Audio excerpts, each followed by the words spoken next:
Welkom almal. Ronnie, wil jy vir ons open asseblief?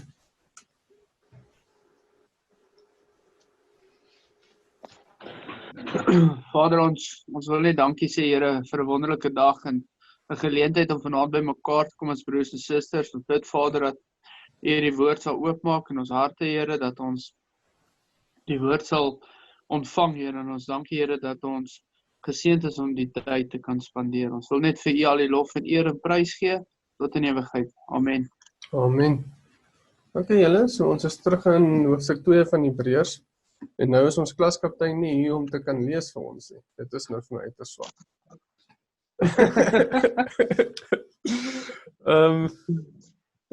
Is daar iemand wat 'n ou Afrikaans se vertaling voor hulle het wat kan lees? Anders sal ek lees. Ja, ek het jy 'n ou vertaling aan? Ek sal net eers met laai. Ek het 'n ou vertaling voor my. Okay, laat ek jou dan sommer lees. Okay, so ons is in hoofstuk 2 en ons gaan lees van ek het gekyk hierso vers 10 tot 18. So hoofstuk 2 van vers 10 tot vers 18. Asseblief, ja. Want dit het hom betaam terwille van wie alle dinge en deur wie alle dinge is, as hy baie kinders na die heerlikheid wou bring, om die bewerking van hulle saligheid deur die lyde te volmaak. Want hy wat heilig maak, sowel as hulle wat geheilig word, is almal uiteen. Om hierdie rede skaam hy hom nie om hulle broeders te noem nie. Wanneer hy sê, ek sal u naam aan my broeders verkondig, in die middel van die gemeente sal ek u prys. En verder, as ek sal my vertroue op hom stel, en verder, hier is ek en die kinders wat God my gegee het. Aangesien die kinders sodan vlees en bloed deurlatig is, het hy dit ook op dieselfde manier deurlatig geword, sodat hy deur die dood hom tot niet kon maak, wat mag oor die dood het. Dit is die duiwel. En almal kon bevry wat hulle hele lewe lang uit vrees vir die dood aan slawerny onderworpe was. Want waarlik, hy bekommer hom nie oor die engele nie, maar oor die geslag van Abraham bekommer hy hom. Daarom moes hy in alle opsigte aan sy broeders geleid word, sodat hy 'n barmhartige en getroue hoëpriester kon wees in die dinge wat in betrekking tot God staan, om die sondes van die volk te versoen. Want deurdat hy self onder versoeking gelei het, kan hy die help wat versoek word. Sê, dankie Cleo. So dis nog ons 'n stukkie. Ja. Okay, ek gaan net almal mute hierso. Okay, so net om te recap dan. Ons het laas van as dit vers 1 af gedoen van hoofstuk 2 af, die eerste 9 verse dan. Ons is nog onder die eerste hoofopskrif, naamlik die finaliteit van Christendom. Dit strek tot en met dan nou die einde van hoofstuk 2. So ons maak nou vanaand klaar met die eerste hoofopskrif. As julle nou julle sketse of julle gelamineer het daarso, dan sal julle sien ons maak vanaand nou klaar met die eerste hoofopskrif, die finaliteit van Christendom. En onder die hoofopskrif het ons dan al gepraat oor eerstens God se finale openbaring in sy seun, Christus wat beter is as die engele, en dan laasweek het ons nommer 3 en nommer 4 onder die hoofopskrif gehanteer. Nommer 3 was die eerste waarskuwing, en ons het daai waarskuwing gehanteer, die evangelie en die wet is sy naam, en daai waarskuwing was van hoofstuk 2 vers 1 tot en met vers 4 gewees. En dis maar net dat ons nie moet wegdrywe van dit wat aan ons verkondig was nie. Die argument wat die skrywer gemaak het is dat as die Ou Testament so belangrik was om te volg, hoe belangriker is dit dan nou nie om Christus te volg nie. En die skrywer sê daar in Hebreërs 2 vers 3, hoe sal ons ontvlug as ons so groot saligheid verontagsaam? So as daar nagevolge was vir die wat in die Ou Testament die wet oortree het, hoeveel meer sal ons nagevolge wees as ons nie na God se finale openbaring aan ons, wat hy aan ons gegee het, na luister nie. en ons sal dit nie kan ontvlug nie. En dis maar die waarskuwing wat daar was. As die Ou Testament so streng was dat jy dit moet volg, dan moet ons na hierdie nuutste en die laaste en die beste openbaring wat God vir ons gegee het, dan moet ons daarna luister. Daar is ook al skrifte wat sit in Matteus wat ook gesê het, aan die wat baie gegee word, gaan al baie vereis word. En jy kry so half 'n idee, ek en my vrou het gister of vandag daaroor gepraat van, dat daar's verskillende vlakke van seëninge as jy hemel toe gaan. Daar's verskillende vlakke van straf as jy hel toe gaan. Want as jy kyk na 'n skrif wat sê, ek kan nie onthou waar dit staan nie, maar Jesus vir die Sadduseërs en die Fariseërs sê, maar dit sal beter wees vir Sodom en Gomorra as vir julle, want dan gaan die Here nou aan en sê, maar want hier is hy nou, hier is die seën, hier is die finale openbaring, en dit gaan vir hulle erger wees as vir Sodom en Gomorra. So jy sien, daar gaan vlakke wees. Die Bybel brei nie uit oor hoe die een erger gestraf gaan word as die ander een. Dit weet ons nie. Dit is bloot spekulasie as ons daarin gaan. Maar ons kry tog die idee dat daar is vlakke van straf en vlakke van seëning. En ja, hiersos in hierdie gedeelte wat ons gehanteer het in die begin van hoofstuk 2, kry ons ook half dieselfde idee van, wel, hulle moes na die wet luister, en daar was 'n straf vir elke wet wat nie gehoorsaam was nie. Maar hoe sal ons, wat 'n groter openbaring ontvang het, hoe sal ons ontvlug as ons dit verontagsaam, sê die skrif dan nou vir ons hierso. So ja, daai waarskuwing was dit daar. As julle onthou, ons het gepraat van die wegdrywe. Dis 'n stadige ding wat gebeur. Dis 'n wegdrywe, nie 'n ewe skielike afvalligheid nie, maar 'n wegdrywe. En soos ons ook maar net gesê het, dis goed om onsself elke dag te toets in dit. Lees ons die woord, volhard ons in die dinge van God. Hardloop ons die wedloop met volharding. En dis waarop dit neerkom. Dis net die persoon wat volhard tot die einde toe, wat die prys kry. Jy kan 'n Christen wees tot 99, maar as jy in die laaste 10 minute van jou lewe die Here renounce, dan jy gaan dit nie maak. Jy moet dit hol tot die einde toe. En dit is maar wat ons onsself aan moet toewy, is dat ons en seker maak dat ons nie wegdrywe nie, maar dat ons volhard in die geloof en om nader aan die Here te groei elke dag. En ons het ook gekyk laas na die 4de punt onder die hoofopskrif, wat die vernedering en glorie van die Seun van die mens is. Dit was vers 5 tot en met vers 9 gewees. En ons het weer eens net gesien hoe Jesus of Christus dan nou hoër is as die engele, en dat dit net vir 'n kort tydjie was wat hy minder gemaak was om vir ons sondes te kom sterf. 2 Korintiërs 8 vers 9 sê dit eintlik nogal mooi.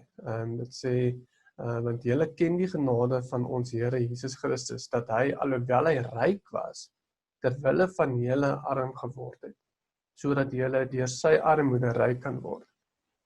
So terwille van ons wat hy minder as engele geraak het vir 'n kort tydjie, sodat ons wat arm is, ryk kan wees in ons redding en so aan. So ja, vanaand kyk ons dan na die laaste punt onder ons hoofopskrif, die finaliteit van Christendom, en die 5de punt is dan nou die seën van die mens as redder en hoëpriester van sy mense. En dit strek aan nou,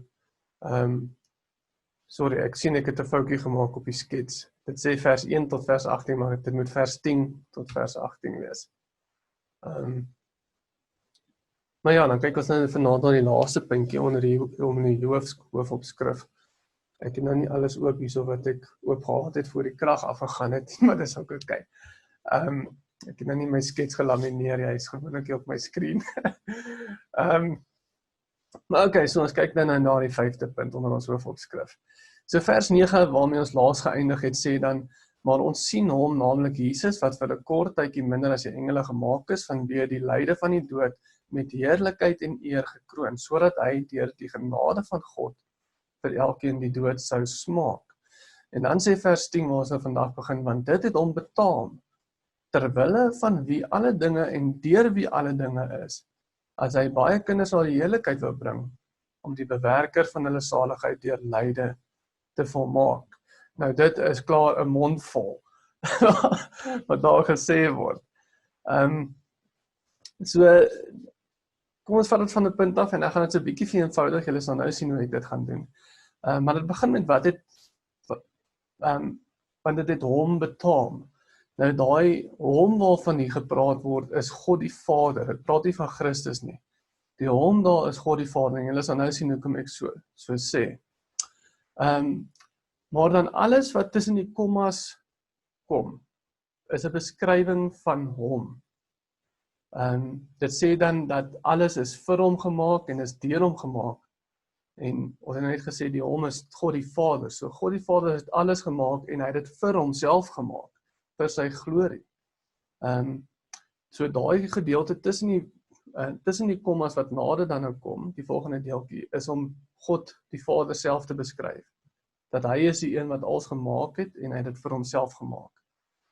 Ons sien dieselfde sentiment in Jesaja 43 vers 7 waar sê elkeen wat na my naam genoem is en wat ek geskape het tot my eer, sê die skrif. Hy het alles geskape vir sy eer, vir sy glorie. Dis hoekom die skepping bestaan. Psalm 106 vers 8 sien ons dieselfde, maar hy het hulle verlos om sy naam ontwil, om sy mag bekend te maak. God doen nie goeders wat hy doen vir sy eie glorie, want hy is die enigste een wat dit werd is om glorie te ontvang. So as God ietsie doen om enigiemand glorie te bring, dan gaan dit wees om vir homself glorie te bring. En dis wat hierdie gedeeltetjie ook nou maar net van die hom vertel. Dit beskryf maar net wie die hom is. Dat hom, wat nou God die Vader is, het alles gemaak, maar hy het ook gemaak vir homself. He made it and he made it for his glory. Dis maar waarop dit neerkom. En nie net is alles deur en vir hom geskape nie, maar hy is ook die een wat gekies het om kinders na die heerlikheid toe te bring. So die gedeelte tussen die kommas verduidelik God die Vader, die hom dan nou. Hy het alles geskape vir homself en hy is die een wat kinders na die heerlikheid toe bring. Dit is wie hy is. Hy het alles gemaak, hy het gemaak vir sy glorie en hy is die een wat kies om kinders tot die heerlikheid toe te bring. Daai goeders tussen die hakies is net 'n beskrywing van die hom. So om die vers te vereenvoudig, het ek dit so half in 2 dele gedeel. Dit wat hier eintlik gesê word, en dan in die gedeelte wat nou die hom verduidelik, wat ons nou klaar gehanteer het. Die gedeelte tussen die kommas is bloot maar net om God die Vader te verduidelik, of om 'n beskrywing te gee. So om die vers te vereenvoudig kan mens dan die verduideliking of die beskrywing tussen die kommas half uithaal, so dat 'n mens net oorbly met die onderwerp, die voorwerp en die werkwoord. Aangesien die gedeelte tussen die kommas net 'n beskrywing is van God die Vader, en ons het klaar gesien wie God die Vader dan nou is. So Hebreërs 2 vers 10 sal dan nou lees, want dit het hom betaam om die bewerker van hulle saligheid deur lyde te volmaak. So ek het net daai gedeelte in die kommas uitgehaal, want dit is maar net 'n beskrywing van die hom, daai beskrywing wat sê, maar hy het alles gemaak, en hy het vir homself gemaak, en hy het gekies wie hy sal red. En dan, wat na die komma kom, sê, wat het God die Vader gedoen? So, want dit het hom betaam, God die Vader, om die bewerker van hulle saligheid deur lyde te volmaak. Dis wat die skrif hierso sê. Dit is die punt wat dit probeer oorbring. So ja, die hom wat hiervan gepraat is God die Vader. Dit het God die Vader betaam om die bewerker van hulle saligheid, en dit is Christus. Dis hoekom die hom God die Vader is, want die bewerker van hulle saligheid verwys na Jesus toe. Hy is die bewerker van hulle saligheid. So dit God die Vader betaam om die bewerker van hulle saligheid, wat Jesus dan is, deur lyde te volmaak. So God die Vader het Jesus volmaak om deur lyding te sit. So die vraag kom dan op, hoekom moet die bewerker van hulle saligheid, wat dan nou Jesus is, volmaak gemaak word, as hy dan God is? Hoekom moet hy volmaak gemaak word? En die antwoord is dat Jesus is volmaak, hy is God, en dit kan nie verander nie. Maar die redding wat hy bied, was eers perfek en volmaak, nadat hy deur die lyding gegaan het. nadat hy gekruisig is, toe is die redding wat hy gebied het eers volmaak gemaak. Aangesien daar 'n tyd was wat sy redding nie volmaak was nie. As Jesus doodgegaan het voor hy gekruisig was, hy het van 'n siekte doodgegaan en daar was nie die stort van bloed nie en so aan. Sorry, ons het 10 minute hier op Zoom. Maar as Christus doodgegaan het voor hy gekruisig was, en daar het nie bloed gestort en hy was nie gekruisig nie, hy het net daar een kant van 'n siekte doodgegaan en hy het nie weer opgestaan uit die dode uit nie, dan was sy redding nie volmaak gewees nie. So jy sien, daar's 'n werking van sy saligheid wat volmaak moes geword het, of gemaak het, want dit was gekoppel aan tyd. Christus het in tyd ingekom, en hy het nie doodgegaan toe hy baba geraak het nie, hy het nie doodgegaan toe hy 20 jaar oud was nie, hy het doodgegaan toe hy 33 was, toe hy eers deur die lyding gegaan het, soos die skrif hierso sê, om volmaak gemaak te word, maar dit verwys na sy reddingsaksie. So, sy persoon, Christus die persoon, was nog altyd volmaak gewees. Maar sy werke was eers volmaak die dag toe hy uit die dood uit opgestaan het. Verstaan julle wat ek sê? Sy redding was eers volmaak nadat hy deur lyde gegaan het, soos die skrif sê, dood gegaan het op die kruis en weer opgestaan het uit die dode en dood oorwin het. En God die Vader het gekies om hom deur die lyde in daardie sinne al volmaak te maak. Dat Jesus volmaak gemaak was deur sy lyde sodat sy redding ook volmaak dan nou is. Want as jy na die skrif kyk, sal jy sien dit fokus op Christus se werke. Die skrif fokus nie op sy persoon nie. Dit fokus op Christus as die bewerker van saligheid. Die skrif of die skrywer hierso sê opsetlik nie die naam Jesus nie. Hy sê opsetlik die naam die bewerker van saligheid. Ons weet die bewerker van saligheid is Christus. Maar hy sê nie Jesus nie, want as hy Jesus sê, dan fokus dit meer op Jesus se persoon. Maar as hy na Jesus toe verwys as die werker of die bewerker van saligheid, dan haal dit die fokus van Jesus se persoon af wat klaar volmaak is, en dit vat die aandag of die fokus na Jesus se werke toe. Jesus se persoon is volmaak, dit was nog altyd volmaak, dit gaan nooit nie volmaak wees nie. Maar Christus se redding, sy bewerker van die feit dat hy ons saligheid bewerkstellig, het eers gebeur toe Jesus op die kruis doodgegaan het. Julle verstaan dit. En deur om na Jesus te verwys as die bewerker van saligheid, fokus dit op Christus se werke en nie sy persoon nie. En dit is wat volmaak gemaak moes word. En dis hoekom daar staan, God die Vader, of hy dan nou, het Christus volmaak gemaak, of gekies dat deur 'n lyding hy volmaak gemaak moes word. Want deur lyding wat hy moes gegaan het, om daai saligheid te bewerkstellig. Sy bloed het gevloei vir ons, hy het gesterf op die kruis en hy het weer opgestaan na 3 dae. So julle verstaan daai volmaaktheid wat daarna verwys word. So ja, so as jy nou net, as ons net geweer die skrif lees, want dit het hom betaam om die bewerker van hulle saligheid deur lyde te volmaak. So dis nie Christus self die persoon wat volmaak moes geword het. Jesus was nog altyd volmaak gewees. Maar dit is sy saligheid wat hy bewerkstellig het, wat eers volmaak was, soos die skrif sê, deurdat hy deur lyde gegaan het, om dit te bewerkstellig. Maak dit vir julle sin? Verstaan julle dit? Ronnie, jy kyk nou vir my met 'n verskriklike frons daarso. Dis nou nie probleem met die video. Verstaan julle wat ek sê? Is daar iemand wat wil kommentaar lewe? Okkie, verstaan jy wat ek sê? Okkie, slaap jy? Nee, ek luister, ek soek maar net besig om na goedjies te kyk. Okay, maar maak dit vir jou sin wat ek sê? Ja, nee, dit maak sin. Okay, so net om weer die hele skrif aan te haal. Laat ek dit gou, okay. En net om die hele skrif, net om te recap, ja. Want dit het, die vers 10 sê dan, want dit het hom betaam, en ons weet dit is praat hier van God die Vader, want die Seun kom later, want dit het hom betaam ter wille van wie alle dinge en deur wie alle dinge is, as hy baie kinders na sy heiligheid wou bring, om die bewerker van hulle saligheid deur lyde te volmaak. So God het dit goed gevind. God die Vader het dit goed gevind. Hy het dit hom betaam om ons saligheid so te bewerkstellig. Deur om Jesus eers deur daai lyding te sit, dat hy op 'n kruis vir ons moet sterf, dat sy bloed vir ons moet vloei en dat hy weer op die 3de dag opstaan.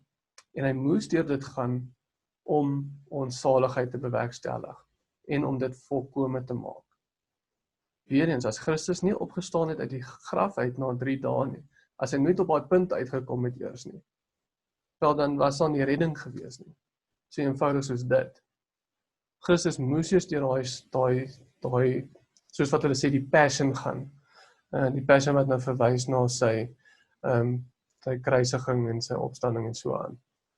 Hy moes eers dit gaan vir ons om gered te wees. Hy moes eers sterf vir ons sondes. As hy nie gesterf het vir ons sondes nie, dan was dit nie volmaak nie. Dan was daar nog steeds nie iemand wat vir ons sondes gesterf het nie. Okay. Yes.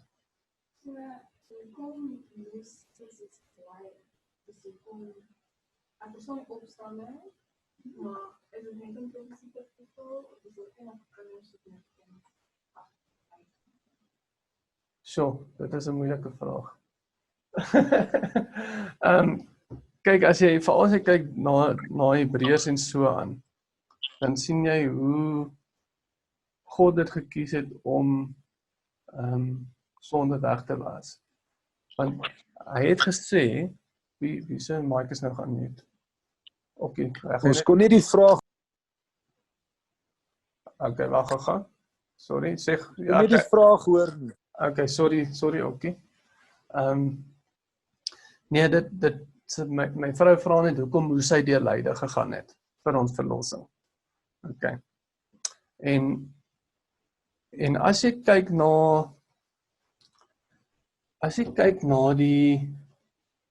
die val, waar Adam en Eva geval het. God sê, wanneer jy van hierdie vrug eet, gaan jy sekerlik doodgaan. En toe die val gebeur, het dood in die wêreld ingekom. So, waar al wat dood is daar wel bloed of wat ook al. Dood is in die wêreld ingekom, daar bloed gespil. Soos jy sien met Kain en Abel en so aan, daar bloed geval waar ook al mense gegaan het na die val. Want God het gesê, as julle van hierdie vrug eet, sal julle sekerlik doodgaan. En mense het begin doodgaan en daar was dood oor die wêreld en daar's nog steeds dood oor die wêreld. So om dit reg te stel, moes iemand doodgaan. Iemand moes dood op hulle self neem. Want op daai stadium was dood op ons. Daai curse is op ons, die curse of death is op ons. En vir dit om nie meer op ons te wees, moes iemand dood op hulle self gevat het. En daai bloed moes gevloei het. En dis hoekom jy ook sien in die Ou Testament, waar die priesters die offerande gemaak het, daar moes bloed gevloei het, vir sondes om weggewas te geword het. Want God het dood vereis, want hy het gesê, as julle van hierdie vrug eet, sal julle sekerlik doodgaan. En daai dood moes op iemand geval het. En Jesus was dan nou ons scapegoat, as ek dit nou so kan sê. Hy is die een wat toe nou gekom het en daai dood op homself gevat het, vir eens en vir altyd. Die diere in die Ou Testament wat geoffer was tydelik, en dit moes elke jaar gedoen geword het. Dit was nie perfek gewees nie. Daai dood was net 'n temporary fix amper. Maar Christus het gekom, en hy het daai curse op homself gevat. Antwoord dit jou vraag, Engel? Ek verstaan nie feit dat dit dood. Ja, maar dis die lyding wat daarvan gepraat word.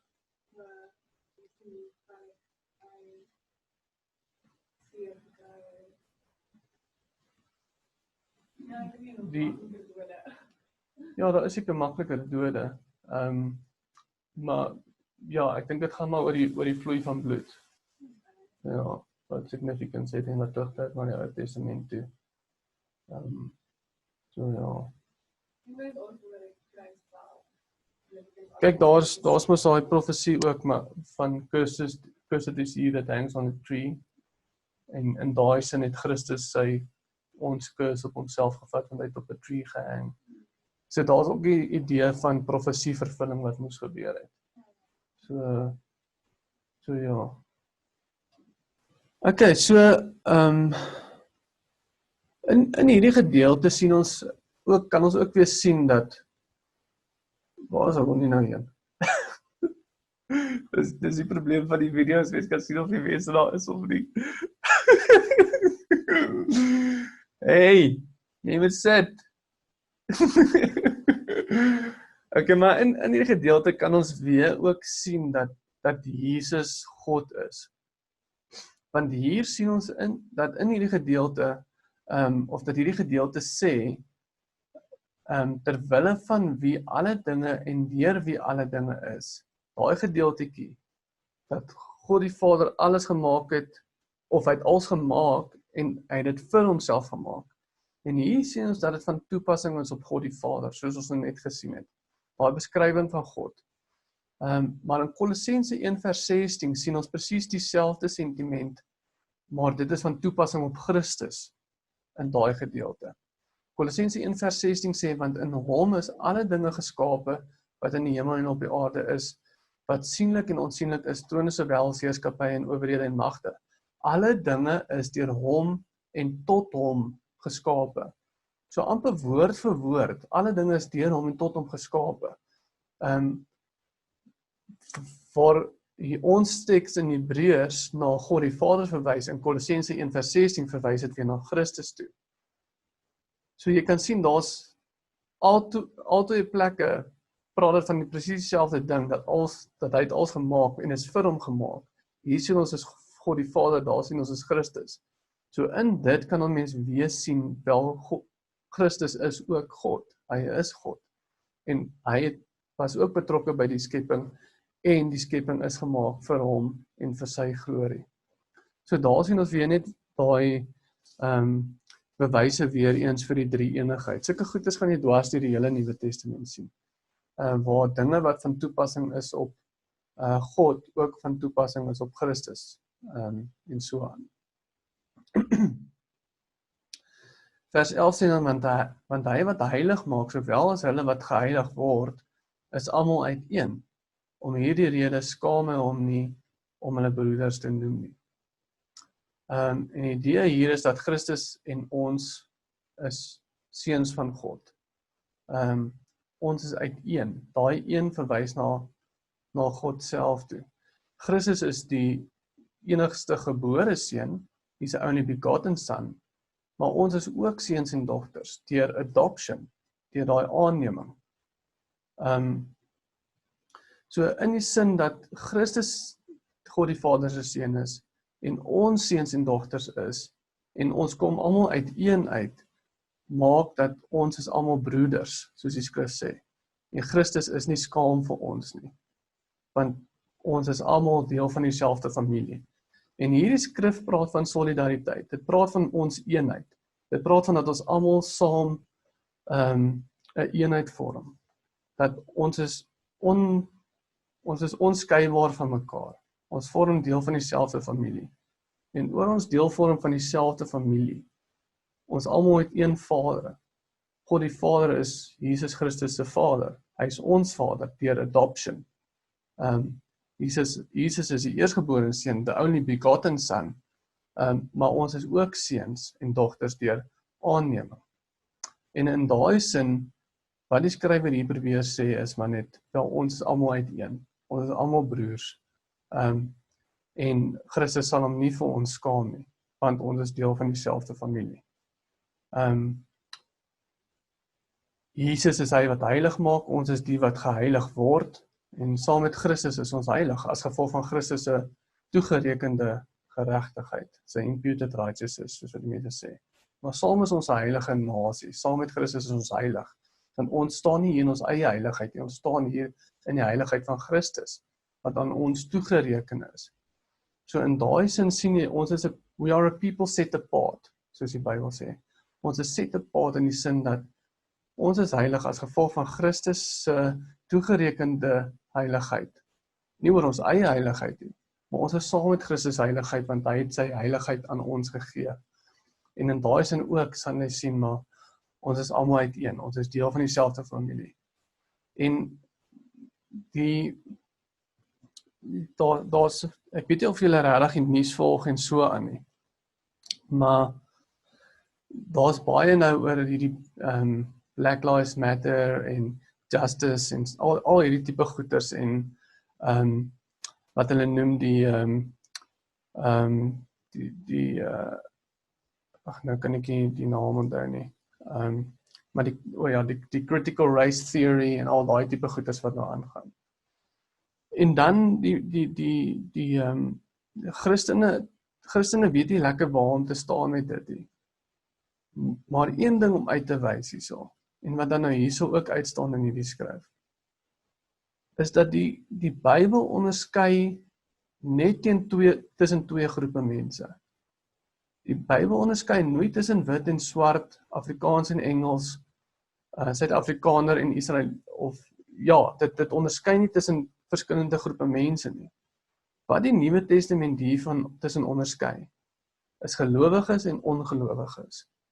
Dit is die primêre kontras wat getrek word tussen mense in die Bybel, is die wat glo en die wat nie glo nie. Die wat aan God behoort en die wat nie aan God behoort nie. En dit word weer getrek tot en met die finale oordeel, tot en met die finale oordeelsdag. Dit is waarmee ons onsself moet opbou. En wat hierdie social justice goeders en so aan doen, is dit, al wat dit doen is, dit bring net 'n skeiding tussen die kerk.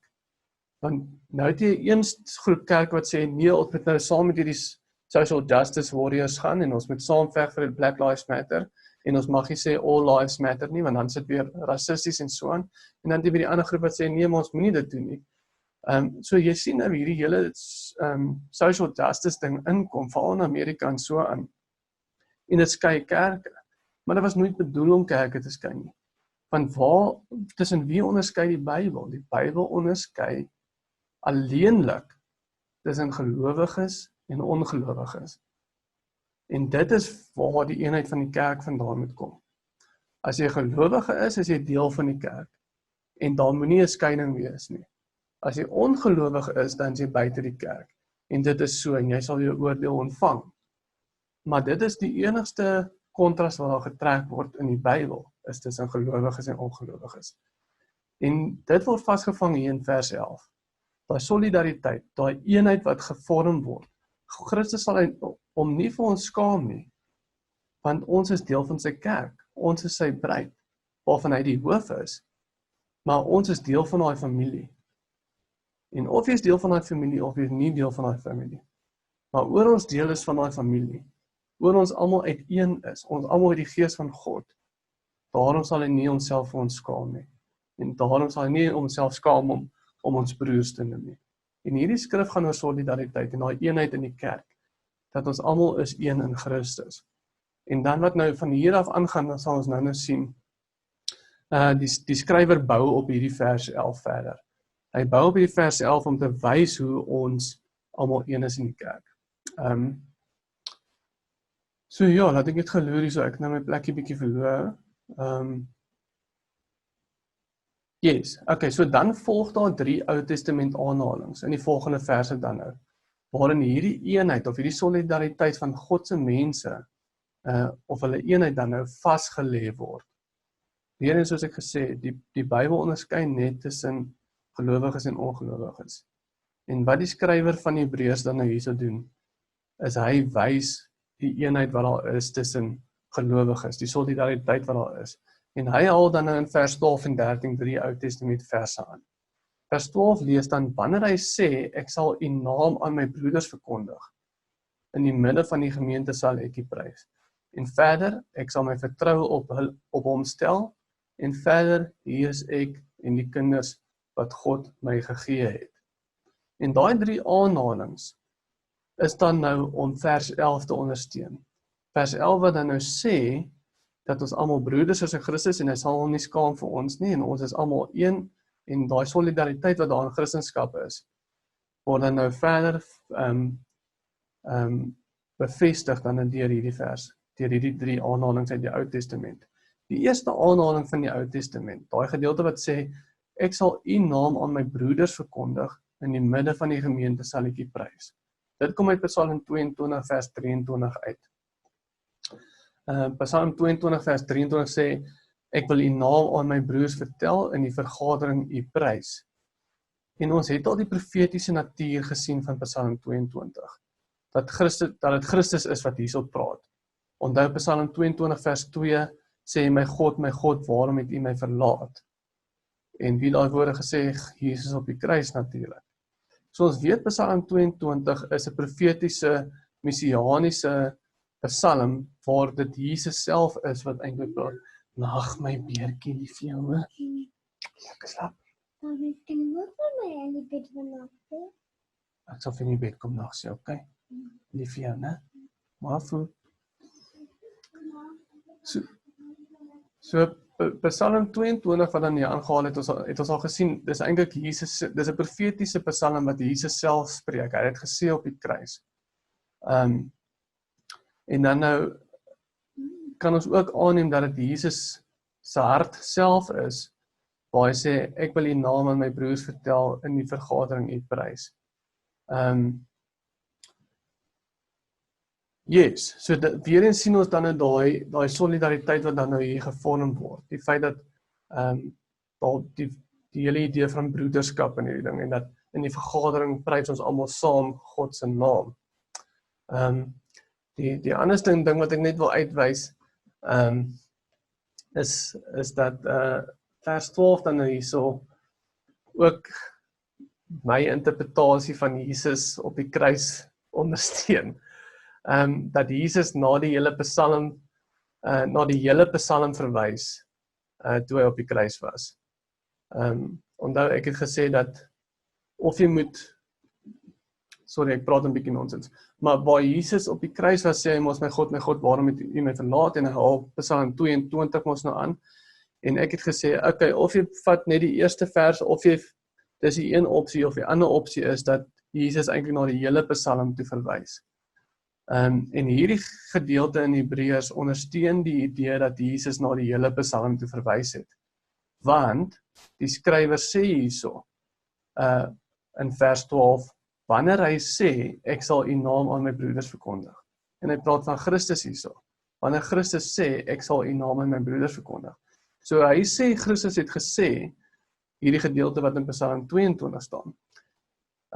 So dit verwys heel moontlik dan nou na wel die feit dat Jesus die hele psalm aangehaal het op die kruis, of na die hele psalm verwys het op die kruis, en nie net na die eerste gedeelte nie. Want ons sien die skrywer sê hierso dat vers 23 van Psalm 22 ook van toepassing is op Jesus, en dat dit ook woorde is wat Jesus gespreek het. As dit vir julle sin maak. Maar die punt is dat, soos vers 11 sê, dat Jesus nie skaam om ons broers te noem nie, want ons is almal seuns en dogters van God. Dit is die punt hierso. Ons almal is seuns en dogters, en hy noem ons broers. En weer eens hierdie skrif wys maar net weer op die solidariteit van Christendom, dat ons is almal een mens, ons is een nasie. Daar is nie 'n Christen nasie op hierdie wêreld nie. Daar bestaan nie so iets nie. Daar is nie 'n Christen nasie nie. Die enigste Christen nasie is gelowiges wat saamkom reg oor die hele wêreld. Dit is God se kerk. God kom terug vir sy kerk, en sy kerk is die mense wat die gees van God het. Dit is wie sy mense is. Dit is wie sy broers is. Net 'n ander ding hierso in vers, in hierdie gedeelte waar daar aangehaal word, daai gemeente, is die Griekse woord ekklesia, en daai woord ekklesia word gewoonlik as kerk vertaal. Dit beteken, as mense direk vertaal, die een is wat uitgeroep is. So dis maar net ietsie interessant. Hy praat die gemeente hierso beteken die een is wat uitgeroep is in die Grieks. Ons vertaal dit gewoonlik as kerk of gemeente dan nou. En dit wys weer eens maar net na wat die kerk dan nou is. Dit is die een is wat uitgeroep is. Dit is wie die kerk is. Die wat nie uitgeroep is nie deel van die kerk nie. maar die een is wat uitgeroep is, soos wat die woord Ecclesia dan nou beteken, dit is die mense wat die kerk is. Dis ook waar ons woord ecclesiology vandaan kry. Ecclesiology is die studie van die kerk, soos wat Christology dan nou die studie van Christus is ecclesiology die studie van die kerk.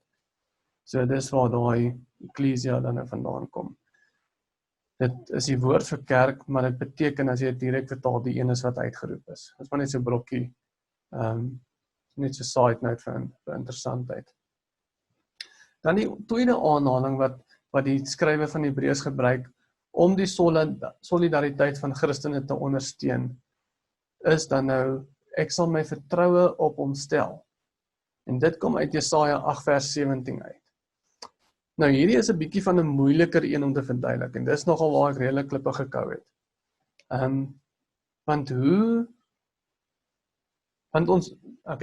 ons weet, die skrywer op hierdie stadium haal skrifte uit die Ou Testament uit, om sy stelling te bewys dat Christus nie skaam is vir ons en dat ons almal broeders is. Hy probeer daai solidariteit te bewys. En hier haal hy 'n skrif aan wat moeilik is om te sien hoe dit solidariteit in die kerk bevestig. Want dit sê net, ek sal my vertroue op hom stel. So dit kom uit Jesaja 8 vers 17 uit. Ek gaan dit vir julle lees. Dit staan, en ek sal wag op die Here, wat sy aangesig verberg vir die huis van Jakob, en op hom hoop. So daai en op hom hoop is dan nou hierdie gedeelte, ek sal my vertroue op hom stel. Dis waar die skrif vandaan kom. En waarna ek sal my vertroue op hom stel, verwys, is dat Jesaja sê in vers 17, ek sal wag op die Here en op hom hoop. En dit verwys na Jesaja wat wag en hoop, basies in die solidariteit van God se mense.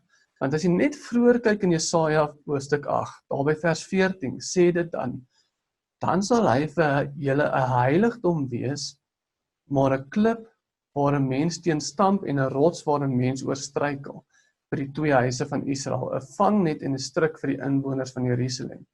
So ons sien die kontras dan nou in Jesaja hoofstuk 8, tussen die mense vir wie hy 'n heiligdom sal wees, en die wat gaan struikel. En ons weet die rots waar 'n mens oor struikel verwys na Christus toe. En Petrus gebruik dieselfde skrif om die solidariteit van God se mense vas te vang.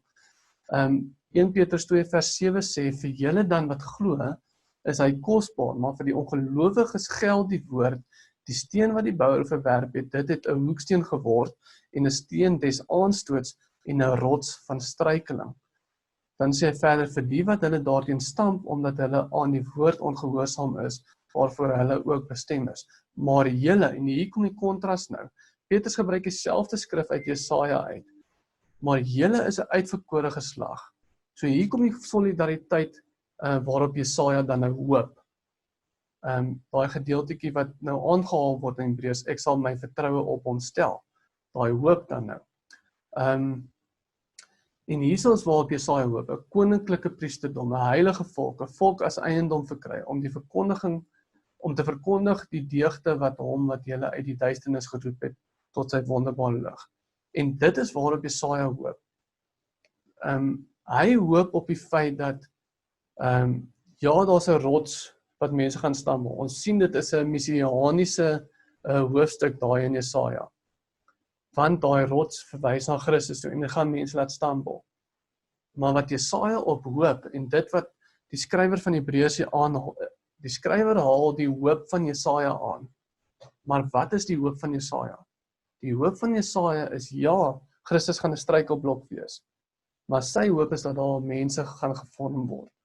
Die wat nie struikel nie, gaan die mense van God wees. En dit is waarna die skrif in Jesaja verwys. En dis hoekom die skrywer van Hebreërs hierdie gedeelte aanhaal. Ek sal my vertroue op hom stel. Soos wat dit in Hebreërs staan en waar dit uit Jesaja uitkom staan, en op hom hoop. Ek sal op die Here wag en ek sal in hom hoop, sê Jesaja. Want daai waarop hy wag en daai waarop hy hoop, as jy na die res van Jesaja kyk, is daar 'n mense van God gevorm word. Dit is sy hoop. So dis hoe Dis hoe hierdie gedeelte van die skrif dan nou die koneksie trek na God se mense, weer eens. Dat Jesaja hoop op die feit dat daar 'n groep gevorm gaan word wat God se mense is. Daai solidariteit, daai eenheid, die kerk waarvan ons gepraat het, en Christus as sy hoof. Ja, hy's 'n stumbling block vir daai mense, maar vir die wat nie struikel nie, dit is God se mense, en hulle is 'n eenheid. En weer eens, Christus sal hom nie vir hulle skaam nie, want dit is sy broers. En dit is die beste wat ek kan doen om daai skrif deur te trek na wat die skrywer probeer bedoel het hierso met dit. Weer eens gaan kyk na die konteks waarin die skrif voorkom wat die skrywer aanhaal. As die skrywer dan nou Jesaja hier aanhaal, gaan kyk wat is die konteks van dit. En die konteks is dat Jesaja hoop op die feit dat God 'n nasie gaan skep, en hy sê hy sal wag daarop en hy sal hoop daarop. Daar's 'n stumbling block, maar die mense wat nie gaan struikel nie, is God se mense. Okay, so weer eens 'n bietjie moeilike koneksie om te maak hierso, maar as 'n mens die tema in gedagte hou, is dit baie makliker om 'n stuk skrif te interpreteer. Dat Christus hom nie vir ons gaan skaam nie, want ons is een met hom. Die solidariteit is daar, en Jesaja se hoop bewys na die mense wat 'n eenheid is. So as jy net daai tema in gedagte hou, wat die skrywer besig is om te verduidelik, dan is dit makliker om die koneksie te sien. Die derde aanhaling kom dan uit dieselfde gedeelte uit. Daai was Jesaja 8 vers 17. En die derde aanhaling waar die skrywer dan skryf in vers 13, hier is ek en die kinders wat God my gegee het. En dit is die volgende vers in Jesaja. Dis vir Jesaja 8 vers 18. Jesaja 8 vers 18 sê dan, hier is ek en die kinders wat die Here my gegee het. So is amper woord vir woord dieselfde as wat die skrywer van Hebreërs dan aanhaal. En ons weet dat die hele gedeelte in Jesaja 'n messianiese tema is. Want daar word gepraat van Christus as die rots wat mense gaan laat struikel ensovoorts. En wat Jesaja hier is 'n tipologiese voorstelling van Christus. Oor dit 'n messianiese, profetiese hoofstuk is in Jesaja, speel Jesaja hier so 'n tipologiese rol van Christus in hierdie stuk skrif. En wat die skrif dan sê is, hier is ek en die kinders wat die Here my gegee het. En ons sien dieselfde sentiment of beeld in Johannes 6 vers 37 uitgebeeld. In Johannes 6 vers 37 staan, al wat die Vader my gee, sal na my toe kom. So die wat die Vader vir Christus gee, sal na Christus toe kom, is wat Johannes 6 vers 37 sê. En dit is half dieselfde sentiment wat jy dan nou in Jesaja 8 vers 18 sien, waar Jesaja 'n tipologiese rol speel as Christus, oor dit 'n messianiese hoofstuk is. Staan dit dan nou, hier is ek en die kinders wat God my gee. Net soos wat ons in Johannes 6 vers 37 sien, al wat die Vader my gee, sal na my toe kom. So God gee die kinders, God die Vader bepaal wie gaan gered word, voor die fondasie van die aarde, en hy gee hulle vir Christus. So weer eens sien ons dat die solidariteit tussen Christen weer eens sien jy die solidariteit tussen Christus en gelowiges. Hierdie keer in die vorm van 'n ouer en sy kinders, nie in die vorm van broers nie, maar die sentiment is dieselfde. Want die skrif hierso sê, hier is ek en die kinders wat God my gegee het. So jy het weer daai idee van 'n familie, jy het weer daai idee van 'n eenheid, daai solidariteit wat in Christendom is. En dis maar die idee wat die skrywer deurgee. Hierso as ouers en kinders, op 'n ander plek as broers, maar die idee van familie bly dieselfde. En weer eens kom dit maar net weer terug na vers 11 toe, wat dan nou sê,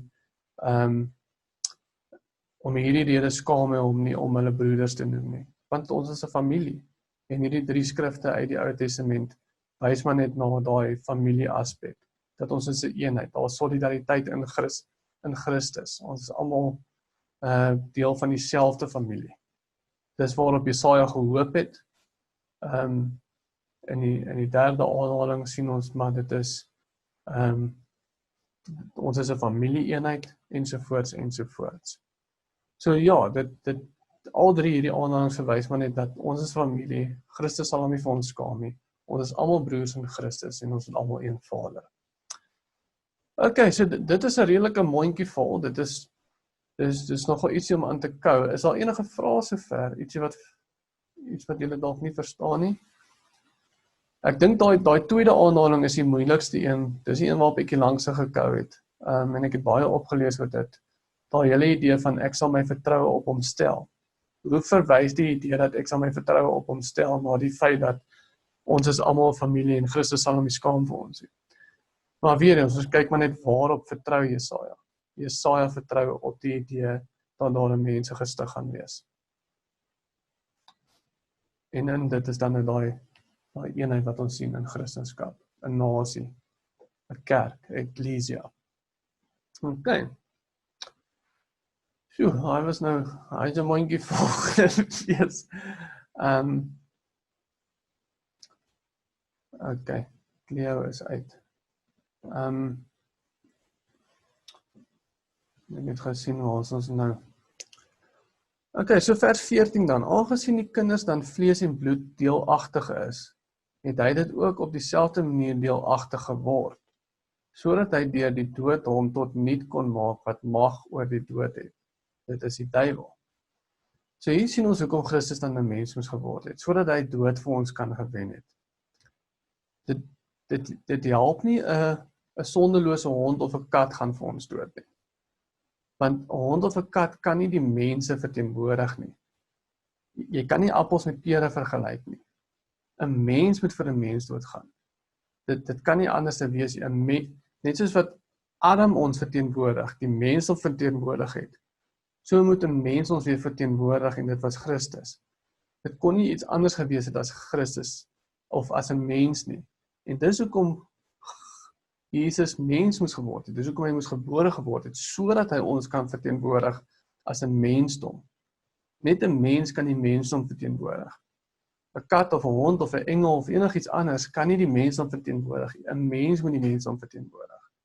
Dit moet dieselfde wees, as julle verstaan wat ek sê. So dis hoekom hy gekom het. Dis hoekom hy moes vlees raak.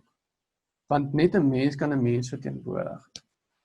Okay, so die dood wat hiervan gepraat word is nie die fisiese dood nie. Dit almal gaan nog steeds dood. Ek meen, vandat dood geoorwin is, beteken dit nie ons gaan nie meer sterf nie. Ons almal sterf nog. Soos ek sê, ons gaan nie op in die hemel soos Elia gegaan het in die vuurwaan nie. Dit praat van die ewige dood hierso. En die duiwel het nie meer mag daaroor nie. Hy het nie mag daaroor as dit kom by gelowiges nie. Want as Christus jou red, as God jou red, gaan jy gered wees. Hy het voor die fondasie van die aarde gekies wie gered gaan wees. Klaar van beide, so eenvoudig soos dit. Johannes 10 vers 28 sê dit. En Johannes 10 vers 28 sê, en ek gee hulle die ewige lewe, en hulle sal nooit verlore gaan tot in ewigheid nie. En niemand sal hulle uit my hand uitruk nie. Dit sê, jy kan nie uit God se hand uit geruk word nie. Die duiwel het nie mag oor die ewige dood. Die duiwel het nie meer aan mag nie. Want God sê hierso, in Johannes 10 vers 28, niemand sal hulle uit my hand uitruk nie. En dan in vers 29 sê dit verder, my Vader wat hulle aan my gegee het, is groter as almal, en niemand kan hulle uit die hand van my Vader ruk nie. So weer eens sien ons hierso daai doktrine waarvan hulle, wat in Engels gesê word, the perseverance of the saints. Of jy dan nou kyk na Afrikaans, die volharding van die heiliges. En die perseverance of the saints, daai doktrine sê maar net, soos wat Johannes 10 vers 28 en 29 sê, dat as God jou red, dan sal jy gered wees. En jy sal gered bly. Want die skrif sê, niemand sal jou uit God sy hand uit kan ruk nie. So eenvoudig soos dit, hulle kan nie. Daai krag is nie meer daar nie. En dan ook daai skrif, is dit in 1 Tessalonisense, dink ek, waar dit lyk asof gelowiges dan nou wegdwaal van die geloof af. Maar dan sê Paulus, they went out from us because they were never of us.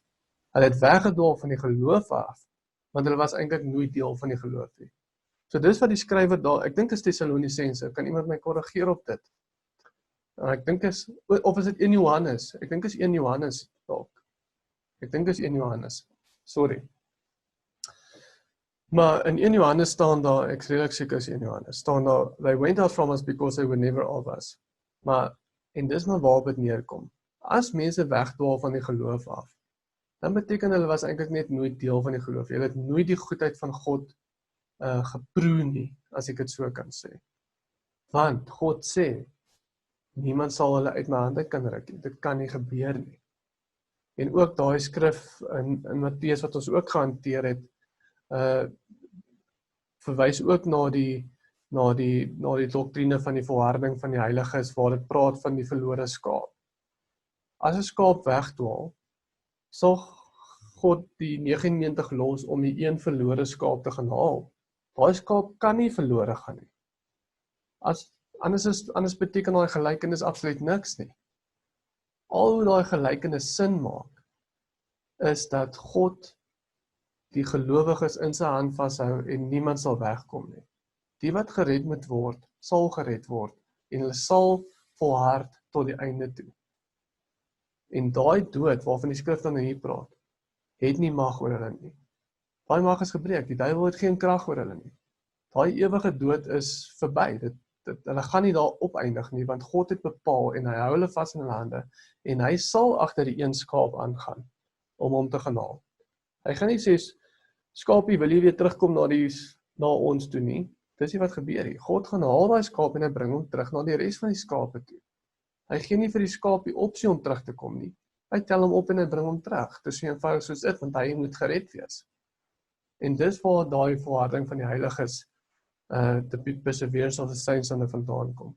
Dat as God jou red, dan sal jy gered bly. Hy sal seker maak daarvan. Want hy is een wat red. As ons redding van my en jou afgehang het, is dit 'n ander storie. Want as my redding van my afgehang het, as ek dit moet kies, dan gaan dit in en uit. Vandag as ek gekies, môre as ek weer nie lus vir Christendom nie, dan as ek weer lus. En soos ek altyd sê, dan moet jy maar net gaan dood op die regte tyd. Want as jy die hele tyd kies en nie kies, en dan weer kies, en dan nie kies, en dan weer kies, en dan weer nie kies nie, dan is jy die hele tyd in en uit die geloof uit. En dit werk nie so nie. Want God is die een wat red. Nie ons nie. Ons red nie onsself nie. Dis God wat kies wie gered moet word. En hy sal nie dat iemand uit sy hand uitgaan nie. Hy sal nie laat die skaap wat verlore gaan nie. Dis eenvoudig soos dit. En as dit nie die betekenis is van 'n gelykenis nie, wel dan wat is dit? 'n Gelykenis van die verlore skaap kan net een ding beteken. Dit beteken dat sy skape sal hy red. Al dwaal die een weg, hy sal hom terugbring. Daai skaap kan nie wegdwaal nie. Hy kan nie, want God is die een wat hom gaan haal. Dis eenvoudig soos dit. Sien, ek gaan nou weer op tangents af en dan verloor ek my plek. Okay, so dan gaan dit aan in vers 15. Ons moet vinnig hier so die laaste 4 verse draf, maar daar sal nie baie woord as oor nie.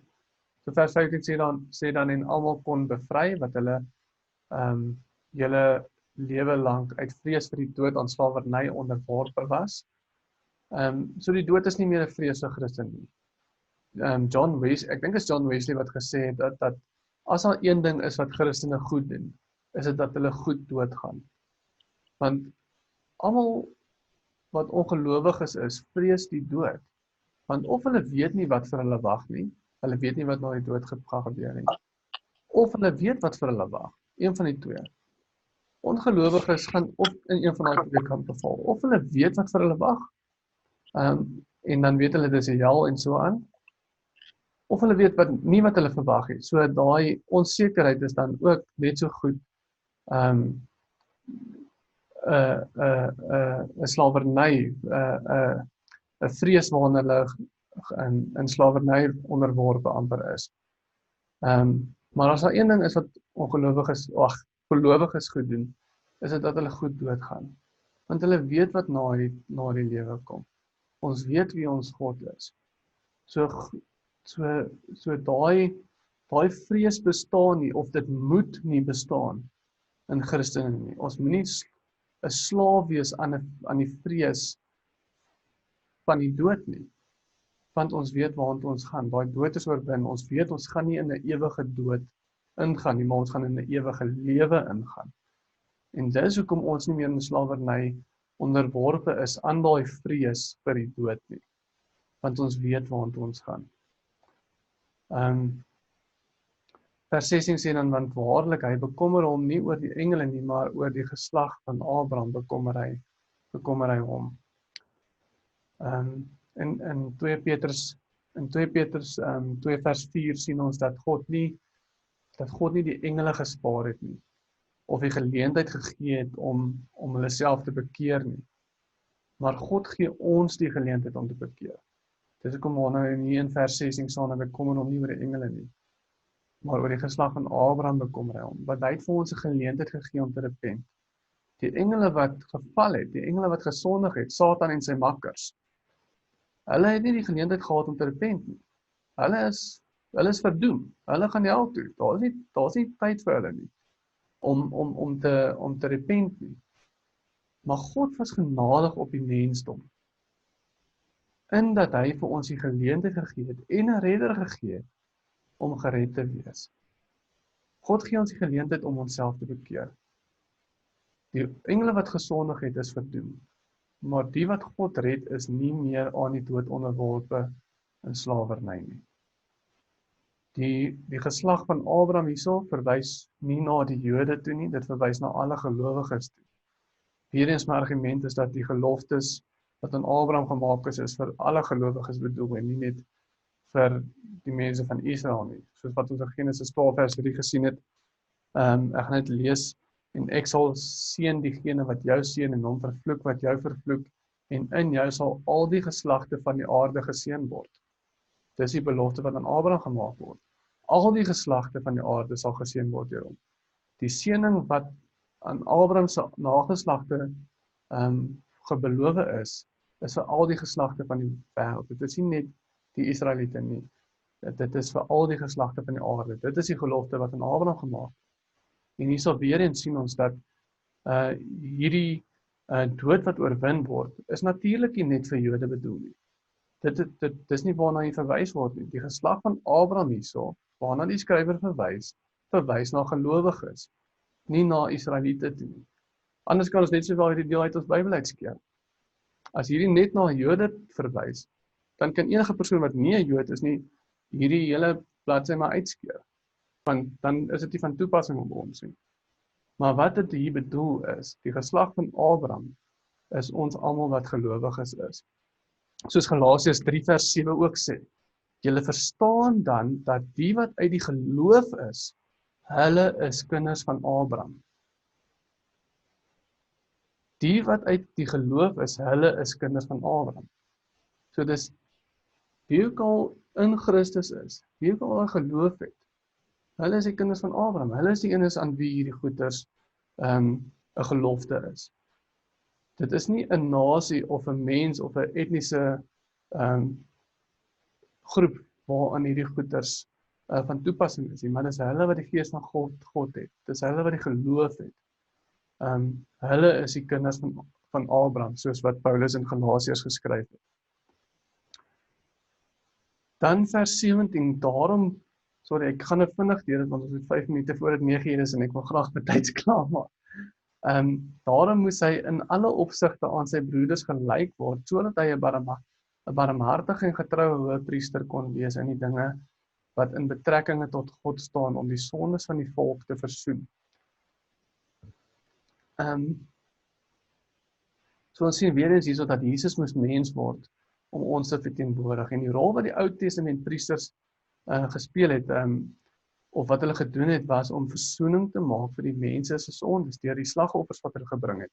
En ons sien dit in Levitikus 16 vers 16, waar dit staan, so moet hy dan vir die heiligdom versoening doen vanweë die onreinhede van die kinders van Israel en vanweë hulle oortredinge, wat hulle sondes ook al mag wees. So daar sien ons die rol van die priesters. Dit was om versoening te bring vir die mense se sondes. En dis hoekom Christus ons priester is, ons hoëpriester. Want hy is nie die priester wat die slagoffer bring nie. Hy is die slagoffer self ook. Hy is die priester en die slagoffer. Hy het homself gebring. En dis hoekom hier staan, ons het 'n getroue hoëpriester. Weereens, 'n priester of Jesus moes mens geraak het om ons te verteenwoordig as 'n priester. Want 'n hond of 'n kat weereens kan nie 'n priester wees nie. 'n Engel kan nie 'n priester wees nie. Hulle kan ons nie verteenwoordig nie, want hulle is nie mens nie. 'n Mens moet die mens dan verteenwoordig.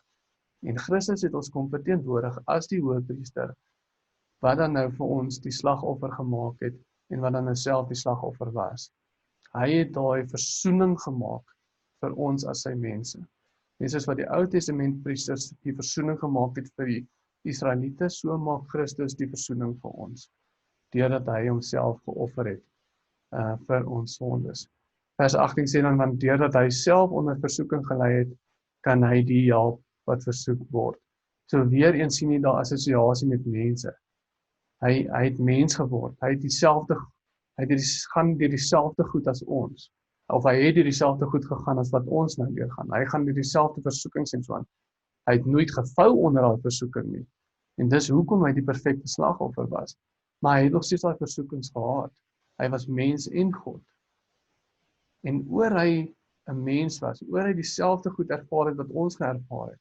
As jy deur die boek van Johannes lees, Johannes fokus veral op Jesus se menslikheid, dat hy honger geword het, dat hy dors geword het, al daai tipe goeders is menslike eienskappe, dat hy hartseer was by Lazarus se dood, ensovoorts ensovoorts. Johannes fokus baie op die menslikheid van Jesus. So gaan lees Johannes daaroor. Maar die feit dat Jesus ook mens was, hy is nie net God nie, maar hy is ook mens, maak dat hy ons kon verteenwoordig het. En dat hy ons kan verteenwoordig voor God die Vader. Hy is daai intermediary. So ja, hy kon versoening maak vir ons. Yes, en dit is dan nou, ons is voor 9 uur klaar, Boombox se aankom. Julle, dit is 'n mondvol, dit is baie inligting in 'n kort tydjie. En die boek van Hebreërs is nie 'n maklike boek nie. Dit is 'n daar's 'n redelike klippe om te kou hier. So, maar is daar ietsie wat vir julle uitgestaan het, of ietsie wat julle nie verstaan nie, of ietsie wat vir julle goed was om te leer? Okay, wat sê jy daarso? Is daar iets wat vir jou 'n bietjie moeilik is, of iets wat vir jou uitgestaan het?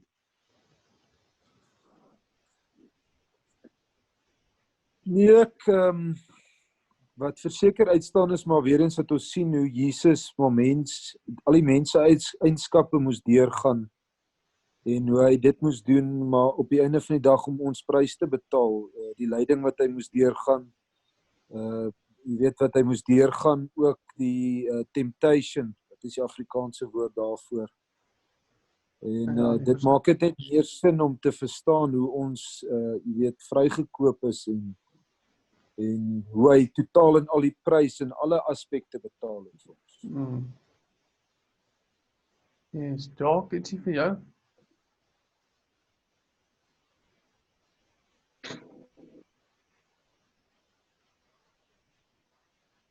Ja, nee, ek dink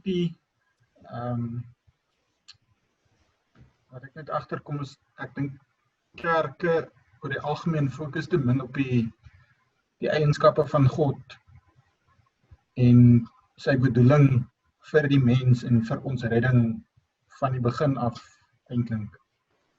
En hierdie sluit net mooi in mekaar van hoekom Jesus dit moes doen. Yes, ja. Ja, ek dink, so jy sê, ek dink kerke praat te min daaroor, ek dink selfs ons praat te min daaroor, maar ek dink die algemene probleem is, maar mense hou nie af van om uit beheer uit te voel nie. Mense hou nie af van om te voel dat hulle nie beheer het nie. Maar as dit kom by ons sonde, ons kan nie onsself red nie. Ons het nie die vermoë om onsself te red nie. So ons moet onsself onderdanig aan die wil van God. Maar ja, jy is reg, dit is God se soewereiniteit is eintlik amazing, en die feit dat hy ons kom red, en dat ons nie onsself kom red nie. Maar dis moeilik om my trots te laat gaan, wil ek amper sê.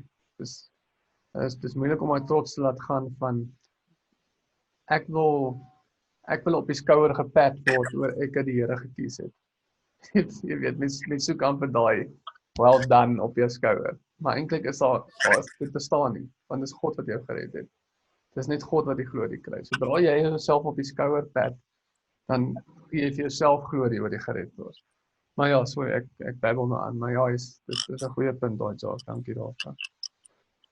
Okay, ag Ronnie, ietsie wat jy wil bylas? Rudolf, jy kan so lank tik as jy wil.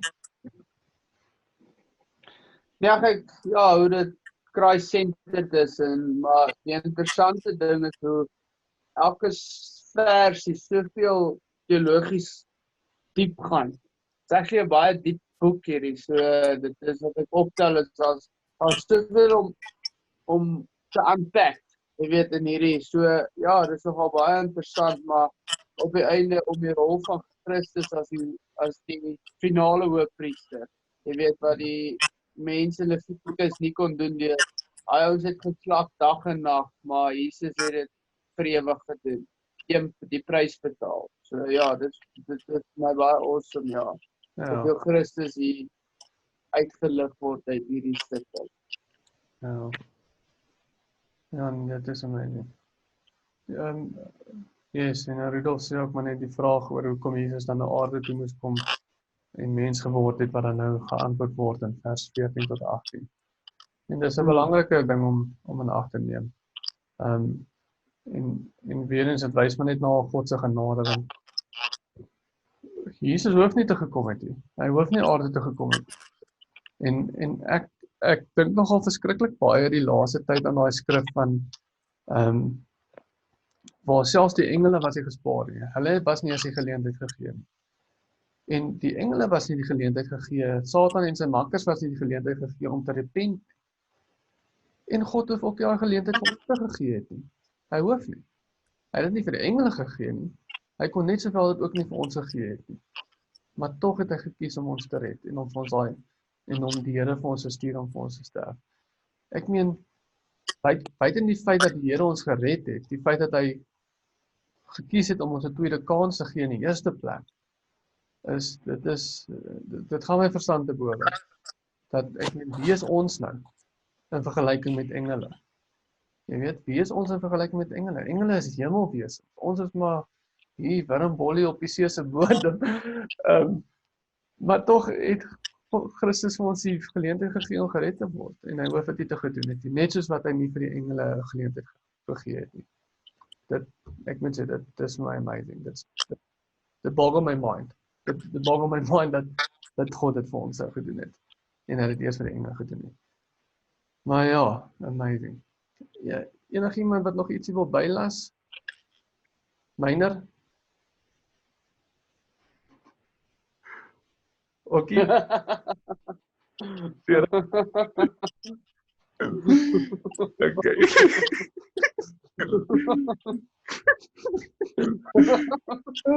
Okay.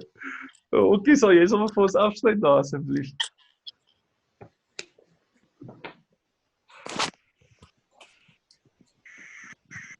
Onse Vader wat in die hemel is, Here, dankie vir die geleentheid weer eens dat ons by mekaar kom, liewe Vader. Ek bid vir my broers en bid vir almal wat hier vanaand saam verkeer, liewe Here, laat ons deur die woord wat ons ontvang net al hoe meer in verbasing en net weer eens nie kan verstaan net wat U vir ons gedoen het, o Vader nie. Ons wil net vir U dankie sê dat U die prys betaal het vir ons, Here Jesus, dat U mens geword het en dat U so vir ons omgee, Here, dat ons wat dit nie verdien nie, maar weer eens nie deur die genade kan besef, Here Jesus, wat U vir ons gedoen het en dat ons U kinders is en dat ons kan verstaan wie ons identiteit is en dat ons meer daarin kan staan en daardeur ook ons geloof soos 'n rots is, liewe Here.